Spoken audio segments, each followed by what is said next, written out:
Selamat bergabung dengan channel saya Kardi Papahan.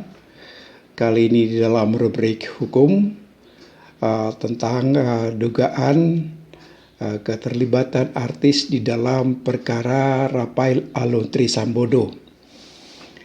Salah satu bagian dari rangkaian informasi yang terkait dengan kasus Rafael Aluntri Sambodo yang disingkat juga dengan kasus RAT adalah tentang dugaan keterlibatan artis atau adanya artis yang diduga terlibat di dalam kasus RAT. Sebagaimana telah diketahui, sangkaan yang dibuat untuk RAT adalah dugaan adanya gratifikasi yang terkait dengan kegiatan perpajakan.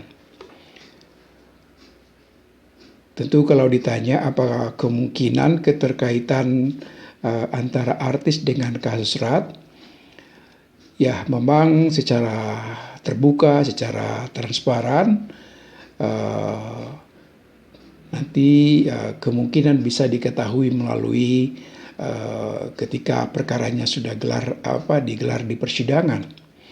Namun dalam konteks melihat dugaan atau sangkaan terhadap tindak pidana yang diduga dilakukan oleh RAT, ya kemungkinan dugaan keterlibatan artis dalam perkara atau kasus RAT adalah bisa saja di dalam kerangka adanya dugaan tindak pidana di bidang perpajakan atau yang terkait dengan dugaan penyuapan di dalam perpajakan yang mungkin saja ya terkait dengan permintaan pembayaran keringanan pajak atau yang terkait dengan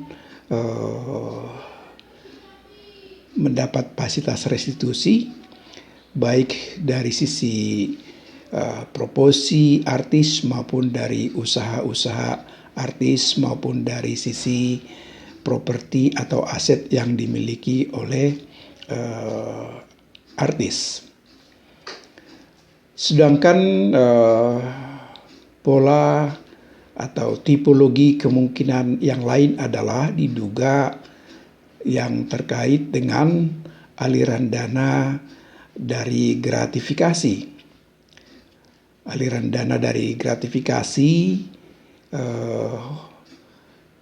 yang diduga terkait dengan artis adalah mengalirkan dana-dana yang berasal dari gratifikasi supaya kelihatan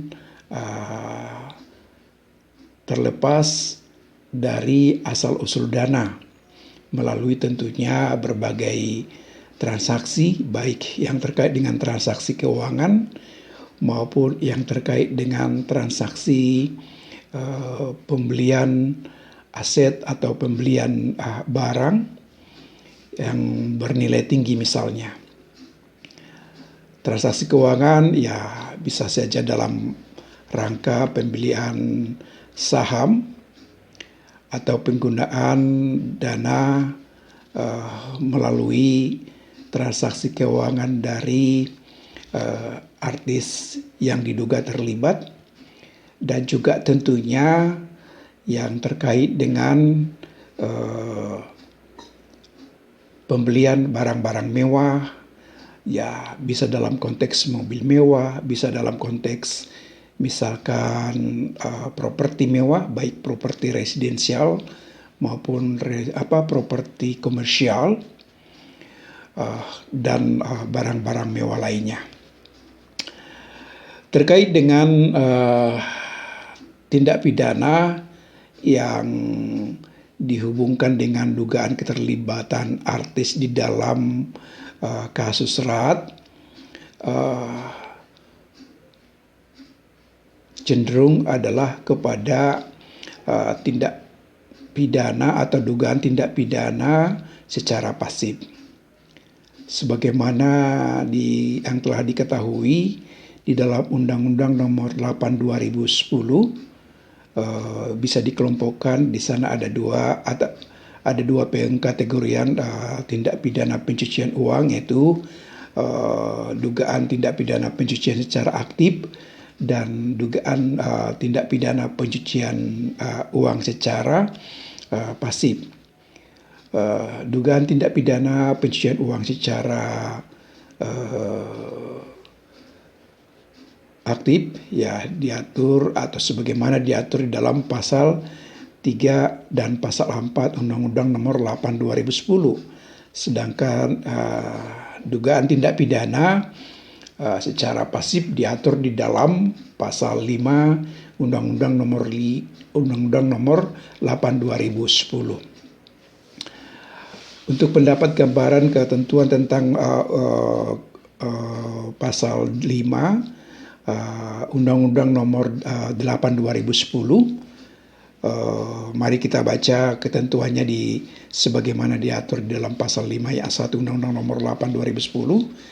Di sana disebutkan setiap orang yang menerima atau menguasai penempatan, pentransferan, pembayaran, hibah, sumbangan, penitipan, penukaran atau menggunakan harta kekayaan yang diketahuinya atau patut diduganya merupakan hasil tindak pidana sebagaimana dimaksud dalam pasal 2 ayat 1, dipidana dengan pidana penjara paling lama 5 tahun dan denda paling banyak 1 miliar, yang tentunya lebih ringan sanksinya atau dibandingkan dengan tindak pidana pencucian uang secara aktif sebagaimana yang diatur dalam pasal 3 dan pasal 4 Undang-Undang Nomor 8 2010 yang diancam dengan pidana kurungan sampai misalkan 20 tahun. Di dalam rangkaian tindak pidana pencucian uang, tujuan utamanya adalah supaya sumber uangnya bisa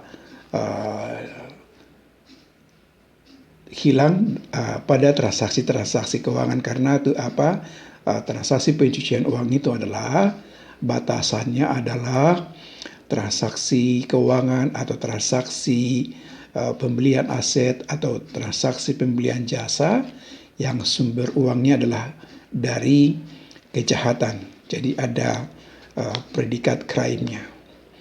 Dalam konteks penegakan hukum, tentu kalau memang cukup bukti, maka ada baiknya dugaan keterlibatan artis di dalam kasus RAT sebaiknya diproses sesuai dengan ketentuan hukum yang berlaku di dalam kerangka untuk meningkatkan upaya untuk antisipasi tentang terjadinya pencucian uang atau sebagai bagian dari program anti money laundering yang adalah salah satu program di setiap negara-negara yang menjadi misalkan telah membuat pengaturan-pengaturan yang terkait dengan pencegahan dan pemberantasan terhadap tindak pidana pencucian uang.